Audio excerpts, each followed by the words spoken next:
some of you that don't know, that was the idol group that I called, was historically probably up to this date one of the most one of the most traumatic experiences of my life. If it really would change me forever, at least to say, just the harassment, like, just fucking, fucking abductions and all that fucking shit. I know I can't really, I've tried to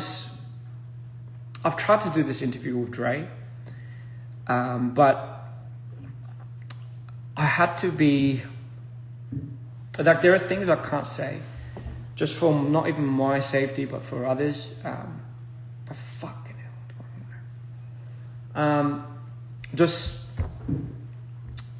sorry, I'm just on the fence of, like, do I just fucking go for it or not? Just what they do to people, the humanitarian level is just, you wouldn't even treat anything in this planet, you wouldn't even treat your worst enemies like that. And it would be enough to drive anyone manic, or anyone to have some form of DID. That's not to say that was the cause of my DID, but it did not help for sure. So I'll try not to expunge too much, but that was just, it fucked me over. Like, it would be the epitome. Like, if my first fall in life, where I truly thought I could no longer go on, and trust me, I always have to habitualize the idea that life is not fair and things would just not work out in towards the favor of the good and the kind. But I sometimes refuse to believe that. So I always believe there's an authentic way of getting to people, and a more genuine way of fucking doing things, like just fucking doing it. But like, the idle days would be a true testament to that. Not even just exploitation. It was just it's just a little heavy to talk about right now, and I know this is why we had to redo a lot of the videos, Dre, and I apologize. But I mean, anyway, point being, I just wanted to fucking end it. I just wanted to fucking die. Once that was happening, I was slave to like an 8-year contract, I believe. 3 or 4 of which I was, once I signed to the Idol as the Idol artist, it was an 8-year slave contract, 8 years, I believe. Before that, trainee, I was about 2-year trainee. But least to say, it's just the worst time of my life. The constant abuse every day, the fucking manipulation, the violence, even not just for me, but for my members. I had an innate habit to always protect those around me. I could have just fucked off to Australia. They couldn't touch me there, but, there were threats being made to not just me, but my team members, family members, and etc. So, just for further reasons, I will not disclose anymore. So we were in a bit of a pickle at that time. Mind you, every day was just like death. It was like off of pure spite and fury. The things that they would do to you are just fucking explicitly. Sorry. I promised myself not to get angry, but just keep it cool. So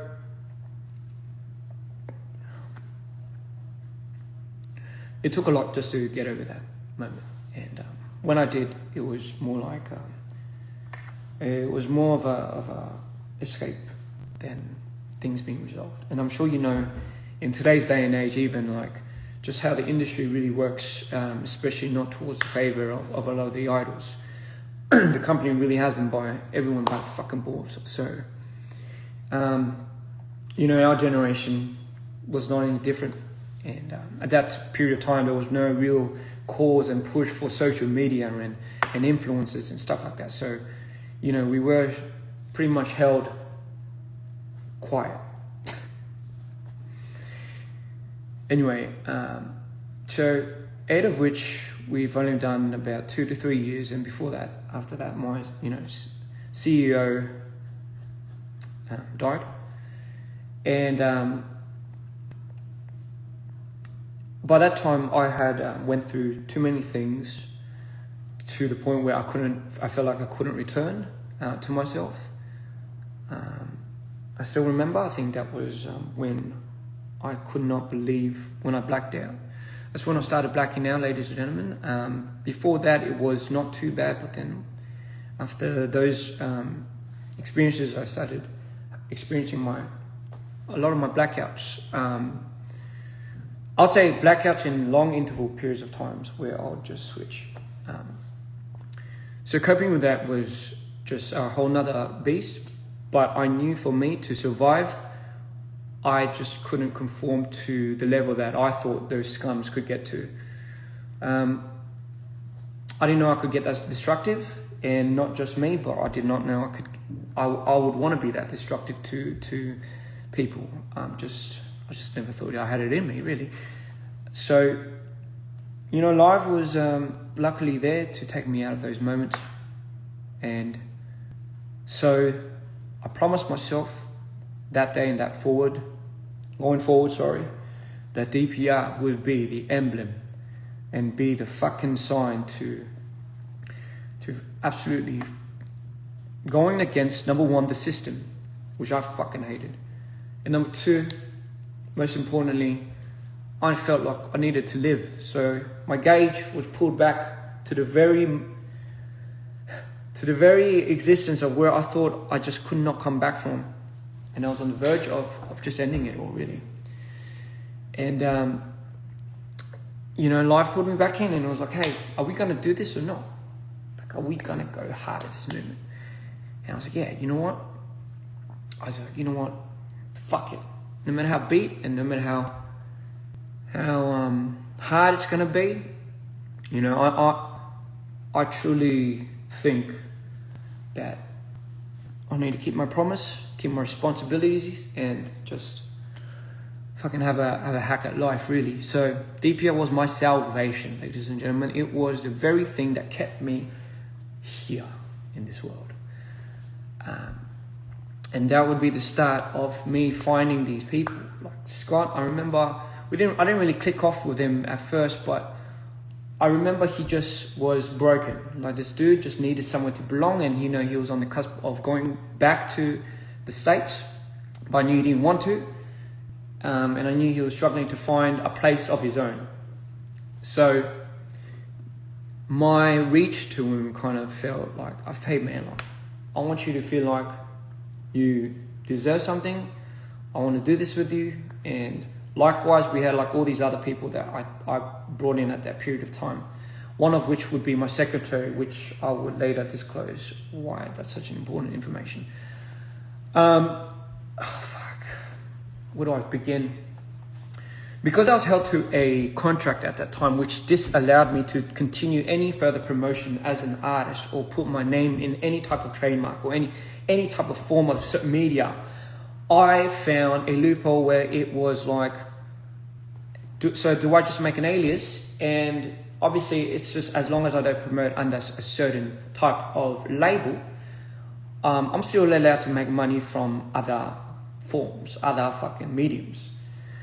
And that would be, ladies and gentlemen, where I would start videography.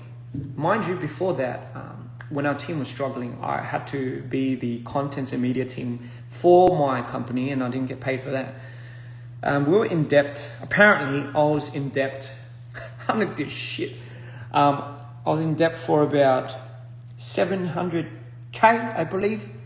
The number was $700,000 in debt. None of which we had a choice. I'm sure you know of how much we're allowed to spend, and they're just fucking using money, and God knows where. So my history with money is really all not that good. You think you learn, but you fucking don't. And so fast forward, I found a way to really bring myself back up, find a new piece of medium where I can truly feel like I can dedicate my whole life to, and that was videography. At that period of time, I think I was about 24, 25, and during that process, anyone that does production knows how fucking hard it is to just do lighting, from lighting to art to shooting, being your own DP, borrowing those equipments, returning those fucking equipments, putting it on a hard drive, fucking exporting and importing it, making sure those hard drives are fucking backed up, and location scouting, all of those shenanigans, I would do for the next year or two, solemnly by myself, and with some help from Scott, which, you know, he would be the one that would just kind of, you know, maybe if my art was here, if I made something here, he would maybe distribute it. When the phone calls would come in, he would pick up and he would be like, okay, maybe this will be your clientele, so just hooking up with the clients and stuff. But for the first year or two, I would make about, I'd make about like 10, 20 videos for unnamed and unmarked artists. And, you know, the whole plan was to funnel this vision. I can't be an artist, obviously. So my next thing was, man, live. When he told me and he said he wanted to become an artist and he wanted to become a rapper, I believed it. Like, I believed this was the calling. Like, this was it. Fuck, bro, here we go. This is it, man. Like, I was so pumped. So all of that video and editing and all of that, like, I edited my own videos, I've shot my own videos, and I did that time and time again, endless sleepless nights for about a year or two. And I hit the mark where, you know, that's how we started like getting bigger budgets. So I started shooting like Barbie and Minnow, and, you know, and I still would do this solemnly by myself until I could find a crew. But where did all that money go? Hey, like where? So I didn't get any of that fee. I got like a freelance fee from that, because our plan was to get the money that we got from shooting all those videos. All right, so you know, those, imagine like fucking 20 videos, just doing it fucking. So all those videos that I've shot, you know, I just got like if you were to say, you'd probably get like 10%. Sometimes I'll get none. I think the reason why I say I got none is because if I had to ratio out the times that I would use more of my money to make that video look good, it would be me. Mind you, this is all, like, I held myself accountable for doing those things at the time because it was a choice. Ladies and gentlemen, it was a choice. I wanted to do that. So I don't regret doing that. I'm just saying all of that money that I've ever made in the last 2 years of shooting, editing, fucking returning all these things like equipment, carrying like all those things day in, after 3 days of shooting, sometimes full, was being now put into like this little capital. We did not have any investors. We did not have anything. So our money mule was literally just what I shot and what we could get in. Come on, what we could fucking draw in.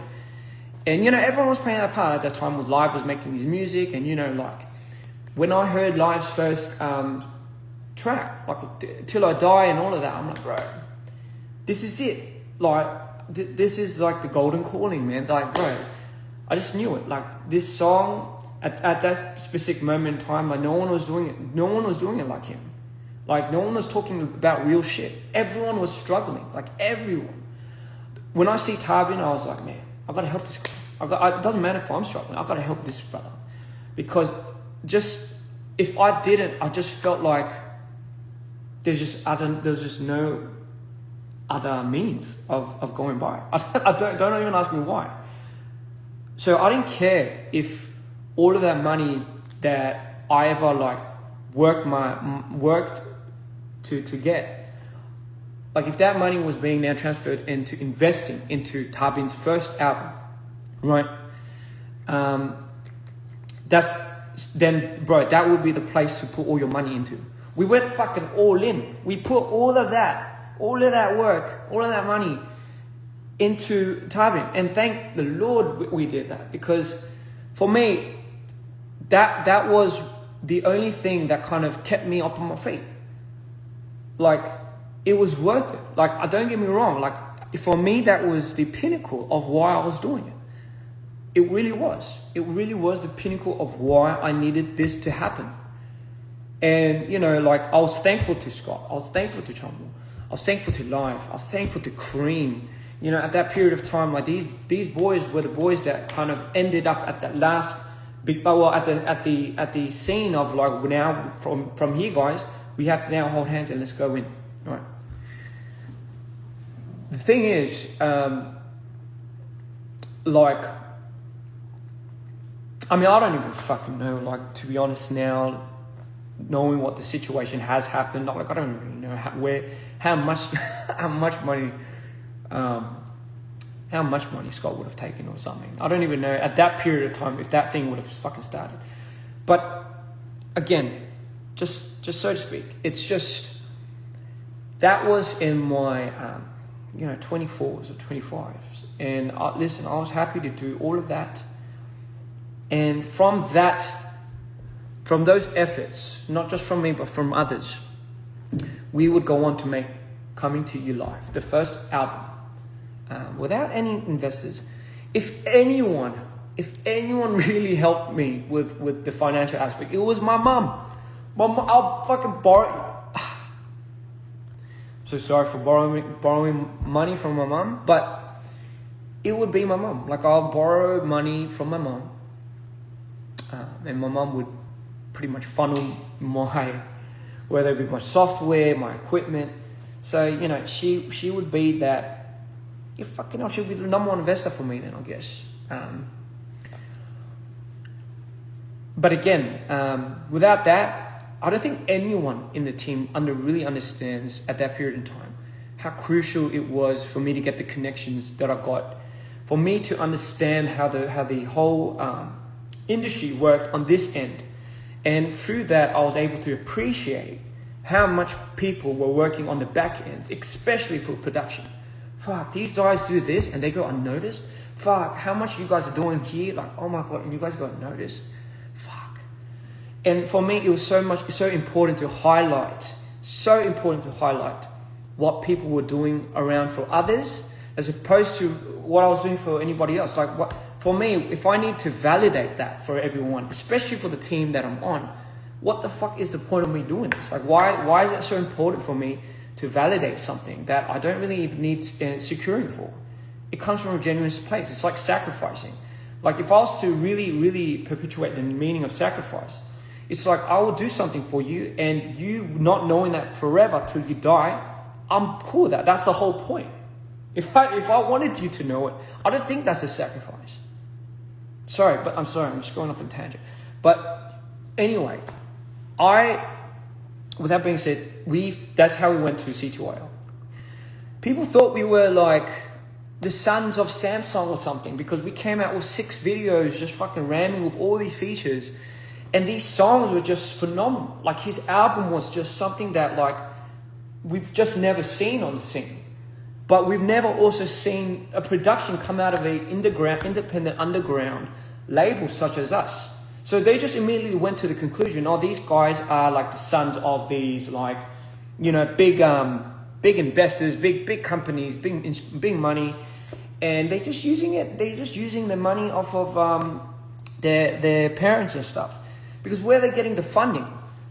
I don't know. For me, that's bittersweet, because I'm taking it as, thank you for complimenting the fact that you think that this is done with an extreme amount of money. Otherwise, we cannot pertain this quality. But at the same time, it's a bit jarring, because it's like, it's also a bit of a shame, because like, it really doesn't come from that. It just really comes from how much everyone is putting into this and spilling into it. And that album would take off. I knew it. I just fucking knew it. I just fucking knew Tubin had something, and I knew people would just, this guy would shine. Like, I just knew it. Like, I just felt this gut. And again, I just just have this, I don't know, this calling to just need to take that out of people and just, you know, like, bro, see, you could do it. This is who you are. This is like, bro, you were meant for it, you know? And, you know, like, that's how now I'm going to introduce you to this person called Jeff. A lot of people that speculate that this Jeff person came in right around the time DPR fucking broke up into this fucking shenanigan and was, you know, trying to get into my ears and all of that is not true. It's not true. Let me just give you a formal introduction. Now we are at a point, now that you know, where Scott meets Jeff. Right? Scott introduced Jeff to the team. We didn't have an investor. We didn't have somebody that was being our capital where we got the investments from people. We had to like borrow certain lump sums of money to propel us into the next future us. So in comes Jeff. So he was somebody that I think we were all kind of, we didn't know too much because, you know, Scott was a middleman of all of that. But Jeff was somebody that saw our vision. This is how I got it, right? This is just my perspective, how I felt about this. So Jeff saw us, believed in our vision, because at that period of time, like, oh, who are these kids on the block? Believed in us and just decided to, hey, have just a fair go at these kids. And I remember, like, he provided us the facilitations, the fucking space. I'm sure our fans know the space that we had long time ago in Korea. Our office, that was all provided by Jeff.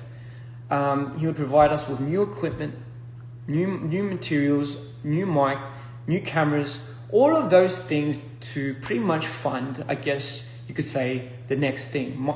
Because at that period of time, I just wanted to stop. I just wanted to stop shooting videos for third parties. And I wanted to really, really focus just purely on our own dudes. I mean, could you blame me? Fucking shooting one of those videos took at least 5 years off my lifespan. Anyone that works in Korean production, especially Korean production, knows how fucking hardcore it is. But you're doing that at 25, especially with the system that people are so very against.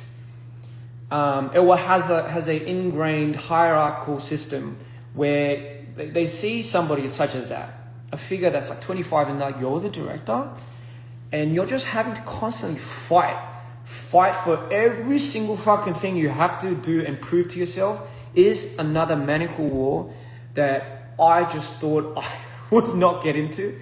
But for better or worse, it shaped me into becoming the resilient person that I am today.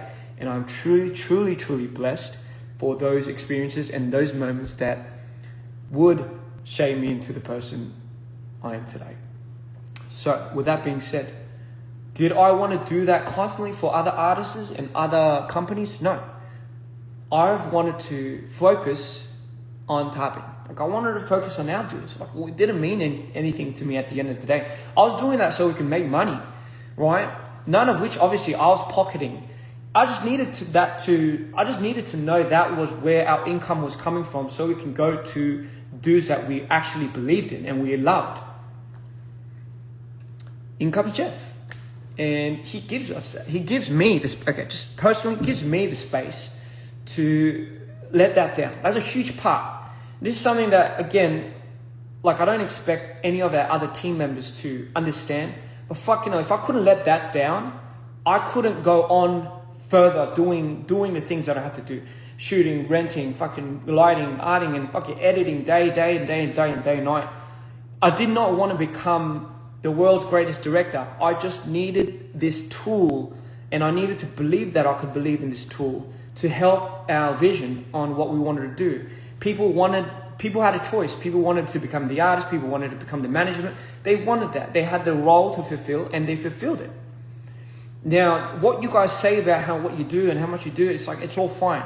Because at the end of the day, that's kind of essentially why we were in it for doing it. But I didn't really care about any of that. I just cared about, so what's the next step, guys? What do we do? How do we get from here and here and here?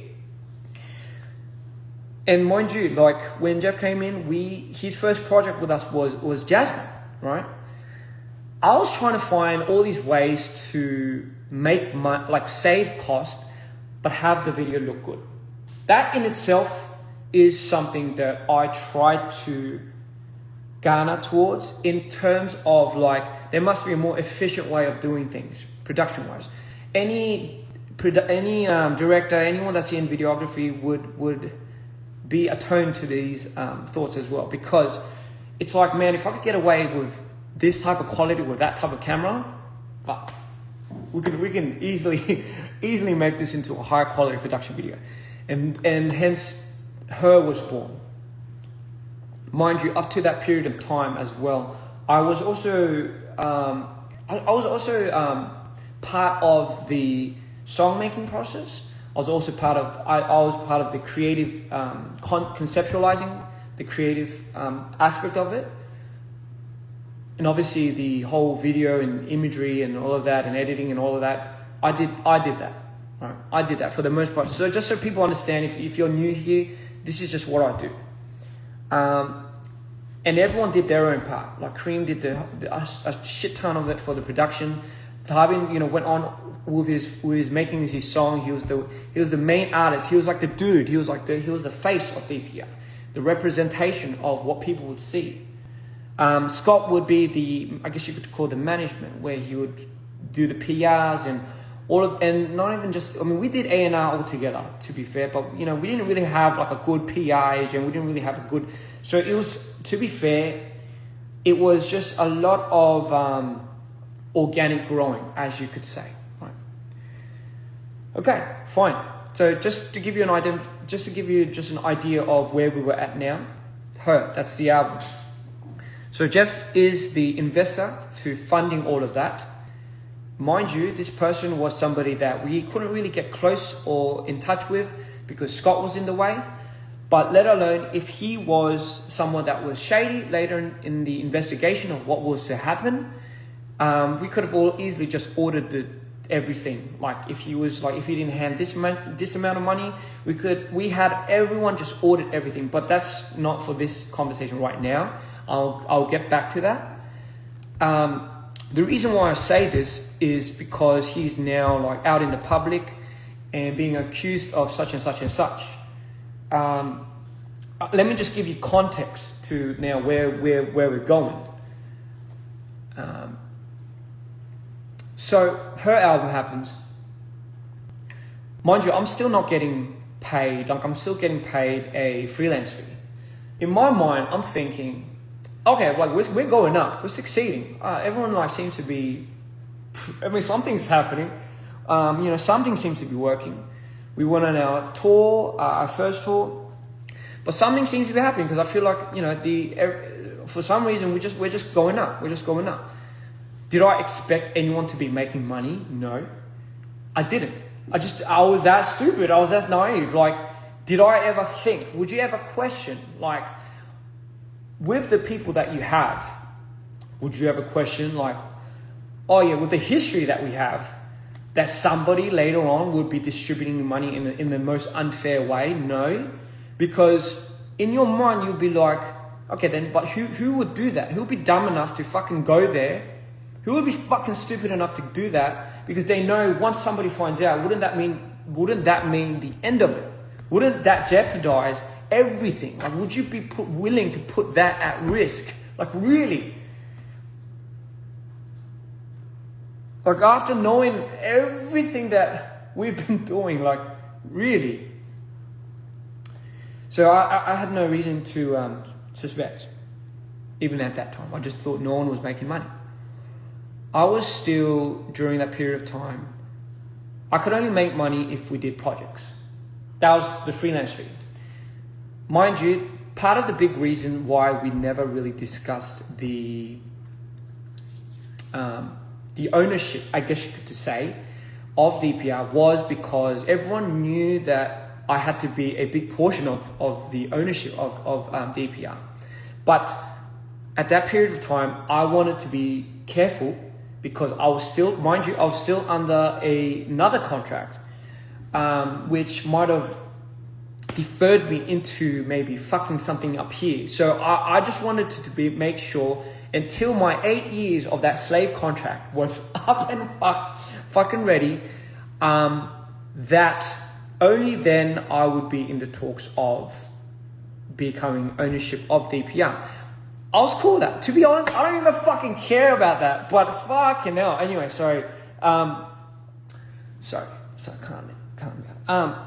Anyway, so mind you, at that period of time, the reason why I say this is because once my company started seeing, not DPR, but my former idol company, once they started seeing that I was making money, or well, what from their perspective, like DPR was going up, they struck a deal with me. This motherfucker struck a deal where he was like, give me a cut and percentage of how much you're earning with DPR.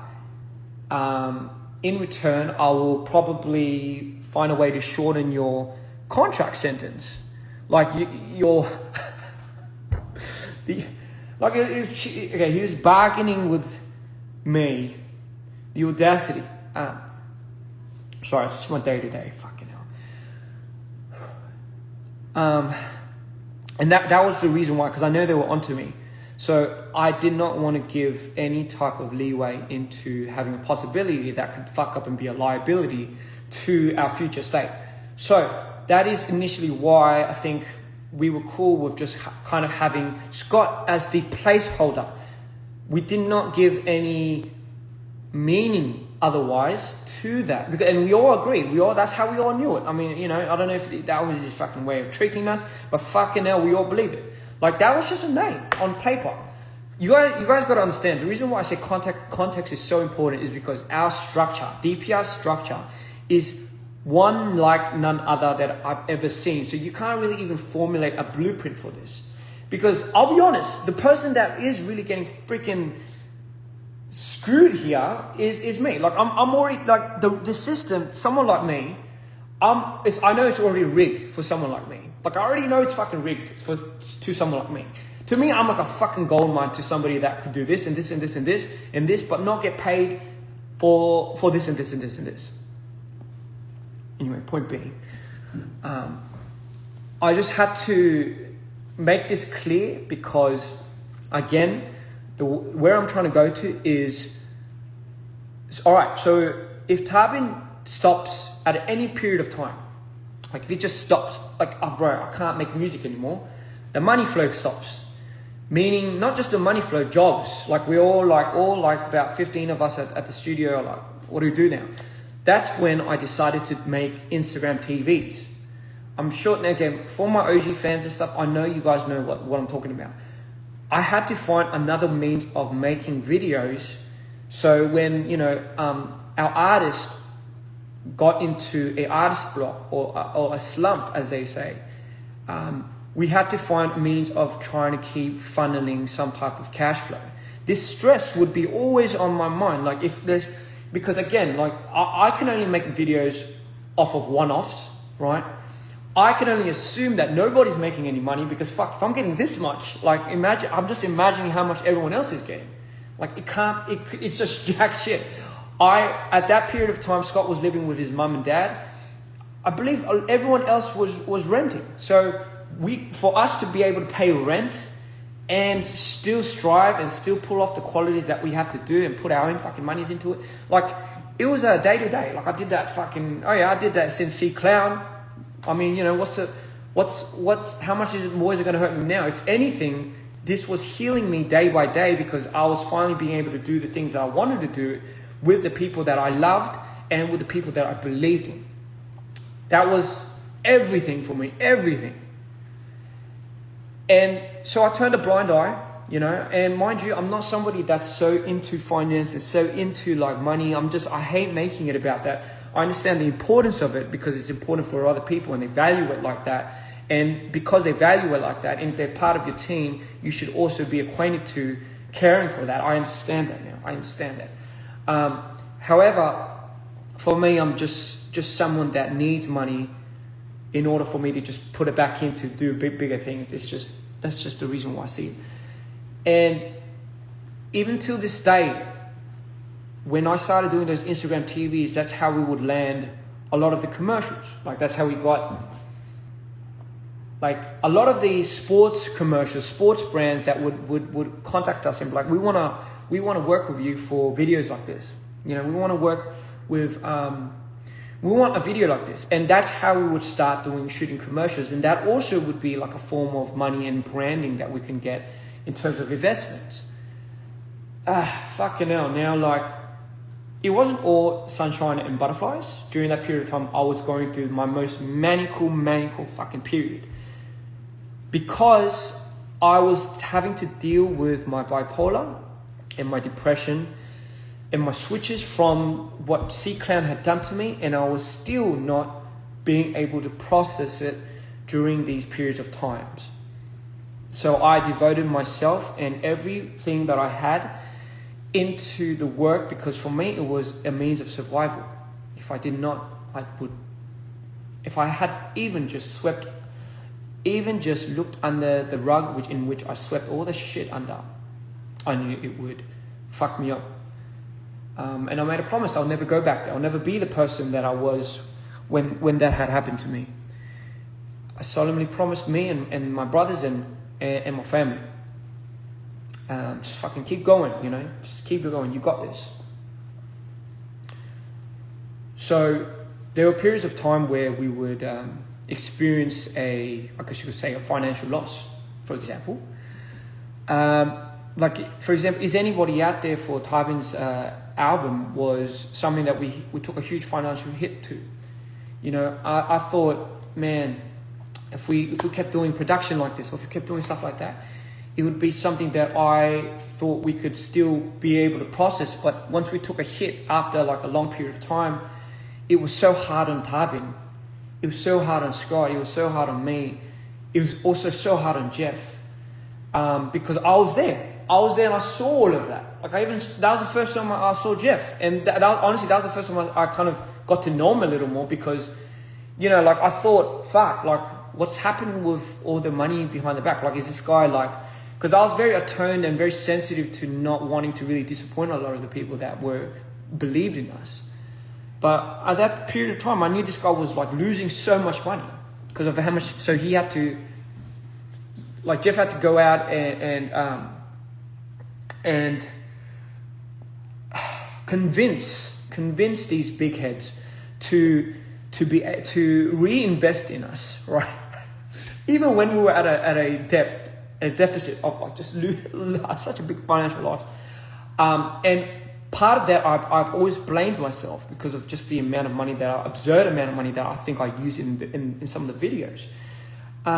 So I never wanted to put Tybin in a situation like that again. Like I promised myself at that period of time I never ever want to put Tybin or anyone, but Tybin mainly, in a situation like that ever again, like ever. So, because again, financially, I didn't fucking make anything from that, but still, it is what it is today. Amazing album, but still, it took a hit. So now I'm just stressing out about how do we bring this guy's spirits up? How do we bring this dude's spirits back up? But also, how do we create another channel where if something has a slump, like maybe we could do this. Mind you, all in all, while this was happening, I got news that my contract had ended fucking ages ago, and the CEOs of that company were just hiding it from me. And I heard this from a member, and I was like, why didn't you just tell me? Because, and you know, obviously he was threatened not to tell me. But that contract was terminated ever since my CEO transferred to another company, dating the old company. But they held such a fucking good facade, and that threat just held so. If you're getting fucked every day, constantly, 24/7, it's like you can't imagine the headspace you get into, the trauma response, the PTSD. Like you just don't. There's no place for you to have any critical thinking or whatever. There's just no place for you. It's just survival. So when I heard that, I thought everything started aligning.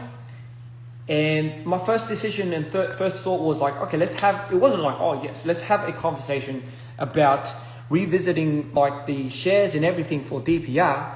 No, it was, and this is what me and Typing would always talk about. We were like, hey, isn't it our job as creatives to create? Yes. We should have some interest in what's happening with the money aspect, correct. But if we have these brothers and, we trust them with everything we're doing, shouldn't they, in their jobs as management, business, finance, whatever, be the first ones to reassure us, like money is being used like this, like this, like this, like this. Like, you know what I mean? Like, especially knowing us and knowing him, like characteristic-wise, wouldn't you also expect that? But now, I just always say, expect not to expect. Simple as that. And the reason why I say this is, so my next point was, okay then, maybe it's time for me to start my artist career. And me and Typin always talked about this. Like, fuck, wouldn't it be amazing if we do this together? Like, wouldn't it be so fucking amazing if our universes eventually later like collided, and like this whole story that element of being an artist together was what sold it to me. Like, it really was. Like, it was, time and time I'll tell people in the interview, I was on the fence of becoming an artist. Because for me, becoming an artist only means I'm projecting and too much more power onto my mental disorders already. Like, I didn't, that risk to reward ratio was something that I just couldn't imagine, like what was to happen to me. But for me, it was, I felt like it was time. I felt like it was time to really, really start that lane of like becoming an artist. And I thought everyone was happy for me because we're in the same boat. Like, I just thought, bro, like, why would you be happy for me? And the first response I got from,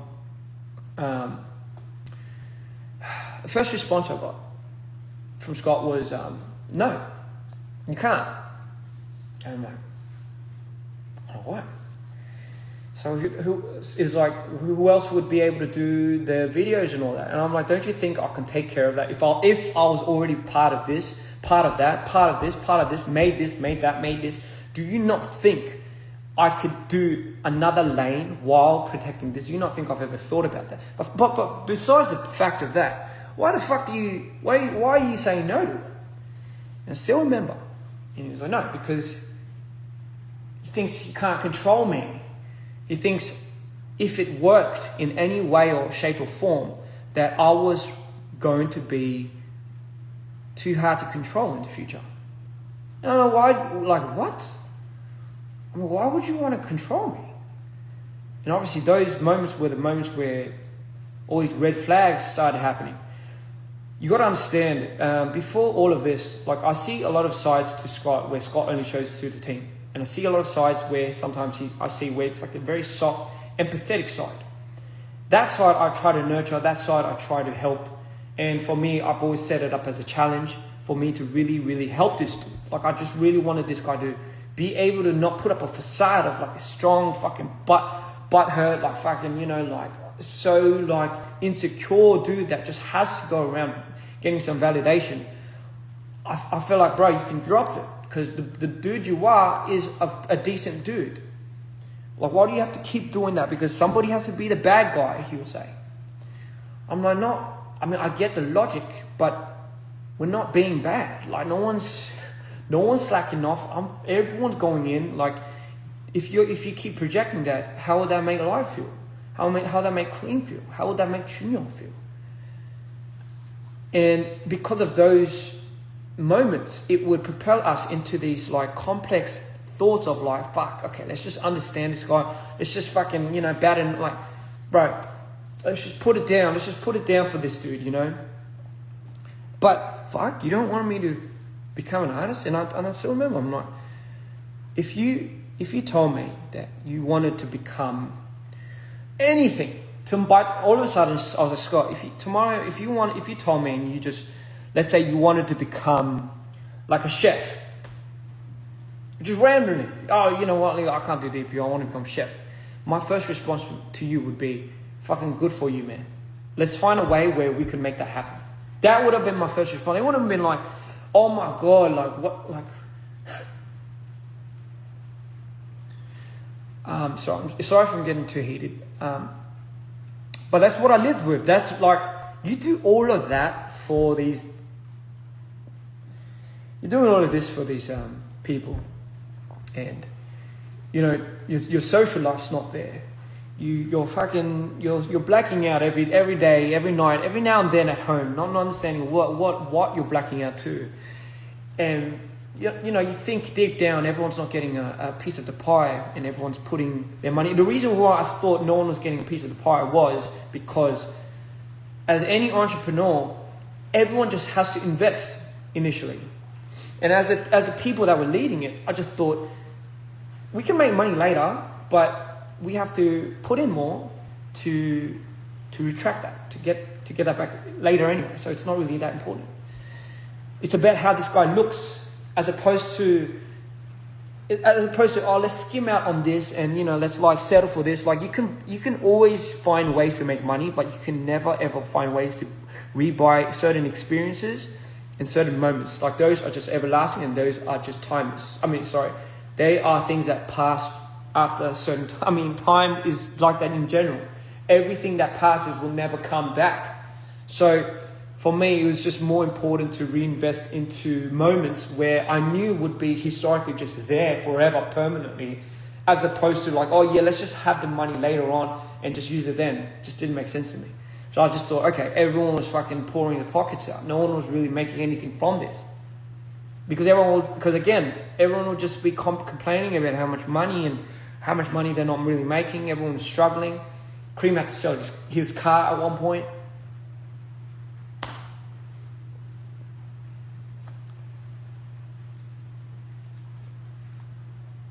I was borrowing money up till Tabin's final album in DPR, which was Alright Cool. Alright Cool, mind you, I did 2 videos on that, and I started doing the whole run and gun thing where I'll borrow the equipment again myself. I'll do I'll be the DP, the lighting and everything, and I'll find all these fucking locations over the span of the next 2 months while I debuted, by the way. And this is the funniest thing, all right? This is the fucking funniest thing. If you're an artist, right? If you're an artist, you say you're the artist, and you shoot and direct and edit and everything of your own video. So how do you get paid for that then?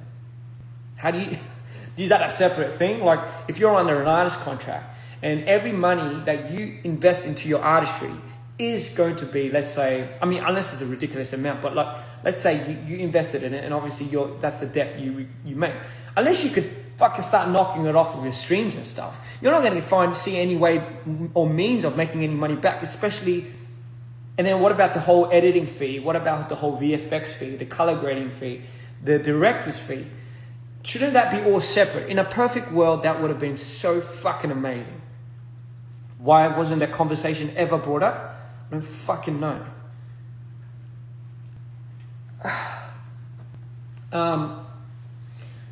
So yeah, became an artist. I was in debt because obviously the money that I used for my own music videos, editing, obviously didn't get paid for it because it's my videos. I was in debt, and I still remember, man, like fucking. All right, let me just be real. I've never felt more alone in my life during that period of time. Like I literally never ever felt more alone, more cut off from our team. And that goes for everybody. People know, our fans know how we celebrated the projects that we did before that, how we celebrated Live's album. Everyone got together like it was like something that we were all fucking on board for. It felt like a ship that we all decided to jump on, put our main focus into this, drive passion.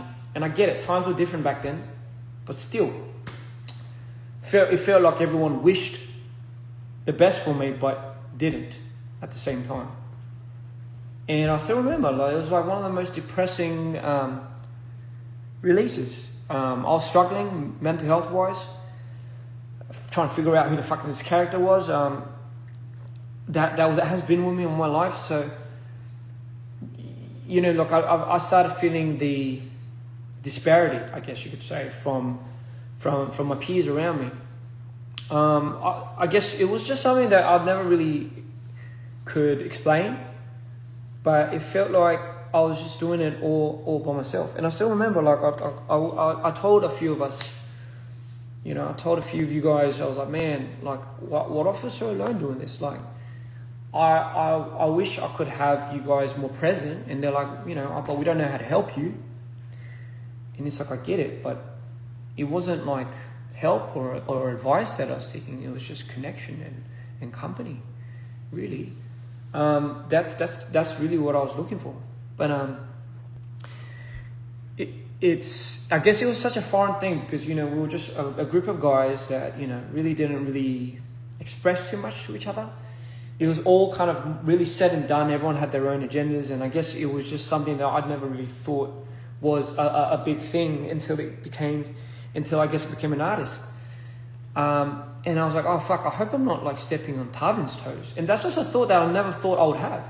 Like just that thought was something that I was like, fuck, what if he feels this way? What if after I've been really, really just giving him like all of this and then I stop, how would that make me feel? And I was like, fuck. I was like, is that why?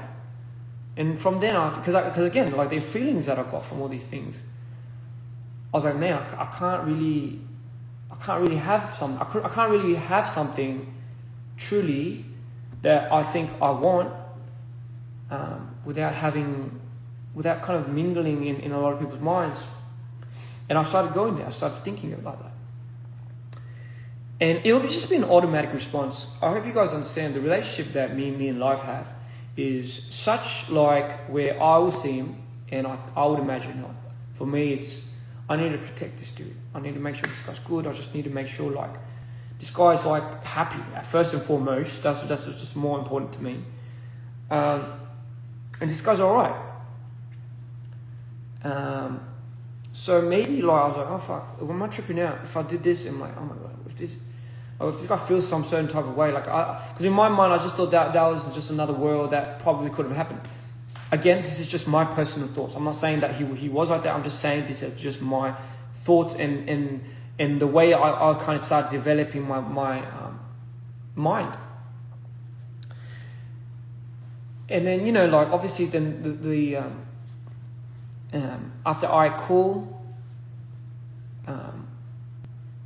oh yeah, right away. Like I found ways to shoot videos in a very minimal budget way, and thankfully for that, you know, Tarbin said he started profiting again, which I was so happy, over the moon for. That was the whole point of me doing the whole run and gun thing, shooting 2 videos, Summer Tights, Yellow Cab, and I had to re-edit another video, all at that expense and that cost. I did a lot of things that made things clutch. You know, if things were being thrown at us in a way where we weren't allowed to like come out with that because it was just so bad, I had to fucking do something about it. You know, did I get paid for it? No, fuck. Just thought, but fuck it, who cares? I just thought everyone was fucking living like that. You know, so like, yeah, man, fucking those details, like there's just so much more, but I don't want to keep fucking just staying in this moment. Sorry guys, I want to just move on. Tour happened, right? Before the tour, Mida 2. So this is where everything started fucking getting weird. You know, one day, like I was like we were doing Head in the Clouds. I think first LA show ever. This is when I debuted. This is the first time I went to LA to do Head in the Clouds. And during that period, obviously, the conversation started happening because I became an artist. It's like, oh, what, you know, let's start. Me and Tarbin were like, let's start talking about the rights to DPR and the shares. Because isn't it a good time to bring that up? Because, you know, my contract ended, and, you know, like to see where really how much money this was being kind of, I guess, distributed towards. Because during that period of time, Live was having exemplary examples of certain different other artists that was making this much as opposed to how much we were making. And it was shady because come to think of it now and really seeing the artist contract that live assigned to, no one had any idea. No one had any idea. We had no blueprint to go off of. So whatever we thought was fair, or whatever Scott thought was fair, we just kind of like, all right, yeah, I guess that's it. Like, because how do we know? We're fucking young, dumb, and stupid, and we're just naive. So everyone is accountable for that measure. It's not just Scott. It's like everyone, right? Like, I'm accountable for like not being as knowledgeable, but that's what life teaches you. It teaches you to learn, grow, and experience. You know, and sometimes you just have to ram through it. So fast forward. Okay, that's when all these questions started arising. Bro, how much are you really making? Fuck, I don't know. But like, my friend here in this company is like fucking making this much, you know? And his streams are like this, you know? So what's the catch? So then, you know, I still remember. So that was our first conversation we had with Scott. Yo, what's happening with this whole like split ratio thing with DPR? Like, what's really going on? What is really going on? I thought you said it didn't matter. I thought you said whose name's on the, I guess, shareholders list for DPR has the trademark. It don't really matter, because that's how we would play it off. Time and time, I tell you guys, it's not like we've never had this conversation. We've had this conversation time and time, but it would always come to the conclusion of like, bro, that's not how our system works. That's not how the money's really distributed. That's not how like things just work around. We're a unique blueprint, which I agree to, right? I understand we are a unique blueprint. Now, that being said, like, how do we, bro, like, that's when, you know, Tarbin started getting mad shifty about Scott. And, you know, I complied, because I thought I was like, bro, if it's like all set and clean, and if it doesn't really matter, like, why are you so like adamant on not wanting to show this or not wanting to do this and that? So it started building up from there, as you can imagine. It started really building up, and Tarbin just got more and more like, you know, fucking started catching on. And I was in the middle of making Mitre 2. And again, for me, it's just like, fuck. I felt like I was just starting my artistry. I just felt like I was just starting my journey into this whole like, fuck, you know, I get to express myself. I get to like finally open up about my past traumas. Maybe this would be the healing journey and the necessary step that I need for myself. Fuck, maybe this is it. And henceforth, like, Mitre 2 happened, you know? So for me, you gotta understand, like, my perspective of this was like, yeah, fuck, I don't know if there's fuckery, because I refuse to believe someone that I cared for personally, could be at the helm of doing all of that. And for me, and number two, you know, again, like, I just couldn't understand, like, what, like, you know, if that was to come to the light, don't you think that would fuck everything up anyway? So, like, why would anyone do that? So, you know, fast forward, like, I remember Tarbin coming in during when I was making Mitre 2, and he was like, "Hey, like, fuck, you got to stop this. You got to stop this right now." You know, it's like, everything you've done, like, it's owned by this motherfucker. And what if this guy owns it completely? Like, what if he doesn't give it back? And I was like, oh.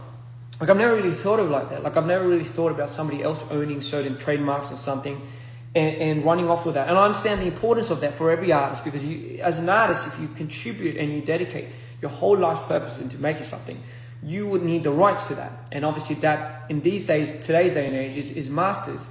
It's like, who has the rights to certain masters? You hear about it all the time. Big artists is buying their masters from other people, buying their whole fucking list. And it's a huge thing. It's like, you want to be the owner of what you truly deserve, like what's rightfully yours. And I was like, man, this can't be a hard conversation to have with Scott. Like, if this is something we have just figured out, then it's probably time for us as the individuals that have just figured this out now to bring to light. And if it's something that we all were just not knowledgeable of, then there should just be no malice, you know, as opposed to like, hey, fuck you, you know, fuck you for this. But again, I was also a victim to this, so I just thought, okay, you know what, you're right. This guy is clearly very, very, very like upset and bothered. And if I'm being completely honest, seeing Tarbin upset bothers me more than the actual thing. And I know that's kind of weird, but I can't explain anything otherwise. Like, I can't lie to you. That's genuinely just how I felt. So I decided to at that period in time, to stop Mitre 2 for a bit. And then you know, my mum calls, and this is when my mum starts getting involved with this whole thing, because my mum is very intuitional. I trust my mum. Everything my mum called for, she was never wrong about. She was always right. Like a term that says mum's always right, like I do not shit you, that is something that I truly am scared of, because I truly believe it. My mom's intuition is none like other, and she told me to just keep going, because you know, it's just something that I had to do for myself. I'm not used to that term. Do it for yourself. I'm not familiar with that term, and because I'm not used to that term, do it for yourself. Even that period of time, I struggled to do things for myself. I felt like if I did things for myself, it would be the epitome of somebody else's, at somebody else's expense, whether it be their mental health or whatever. It's fucking toxic, I know. But anyway, I just thought, okay, fine, let's just keep doing this, but let's still hear this guy out. And I moved to LA, you know, in that turbulent fucking turmoil of a time, while we were scheduled to do our first regime tour. And this was such a big deal because, guys, this tour was the first tour that me, Tarbin, and Cream, and yeah, pretty much us three, and Arctic, were going to be like together as like a unit on tour, on stage. More important than me and Tarbin just being together as a unit on tour was something that I've always wanted, iconically, just something that I've always imagined to be good, and I know him too was somebody that would have saw that as that. But obviously, as time developed, you know, like I think Tarbin got his, Tarbin got a hold of his, I guess, up till now, how much he was making, and up to that, like he got all of that, like pretty much audited and kind of printed out, and you know, you could see it. So I remember he came to me and he's like, oh, guess what? Like, this is, bam, like this is crazy. This is how much I was making. And mind you, like I don't nose into that. Like I don't put my nose into like, oh, how much are you making? And you know, I would imagine a lot of people are like that anyways. But I still remember seeing, I saw the amounts of money that he was making over the last 8-7 years. I mean, sorry, not 8-7 years, but as an artist, from when he started becoming an artist. So the period of 3-4 years, I believe, 4 years or 5. And I remember seeing the amount that he made. Mind you, he was being wrongfully misplaced as well. But you got to understand, like in my mind, I thought there was like a certain number that everyone was making, and I just thought it never really passed that. So when I saw the amount that he was making, even that was like something that he wasn't even meant to make. He was meant to make way more. That like shocked me to the core. So remember, I'm like, bro, if you're making this much, and this was like a big problem for you up to this point, how fucked was I getting? Now, how hard was I getting fucked? So, like, holy fuck, you were making, like, you gotta understand, like, I just didn't, like, I couldn't comprehend that. Whoa, we're like, yo, like, it made me really reflect. Like, it made me really reflect on how much I was really making for any of this, like, really. And then I started tripping out, like, fuck, you know, like, yo, like, I've never really seen that amount of money being made before on one term. Not even like just one term. I'm not going to disclose the amount of money that we've made. Just know I had to fucking, like, I had to think. There was a period of time where I told John, and this was during iCool, I was like, maybe I have to start working at the convenience store, like as a side gig. Like legit, I was like, I'm looking into doing a side gig at a cafe, or fucking hell. Fuck. But like, anyway, point being, like, that'll probably give you a good idea of what I was fucking struggling to make amends with.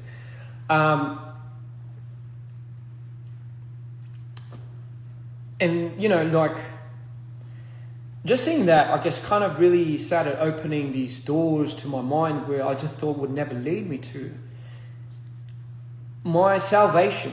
Bringing back the idea of DPR being my salvation slowly started taking hits. And you got to understand, like,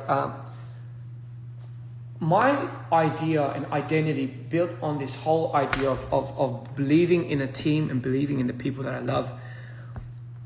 Even showing all of the people necessary to my disabilities was a big thing for me. I had a hard time opening up about it.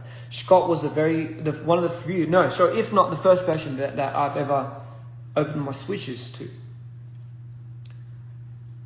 Which is probably why I'm a little bit more angry and a little bit more upset that things happened the way they did.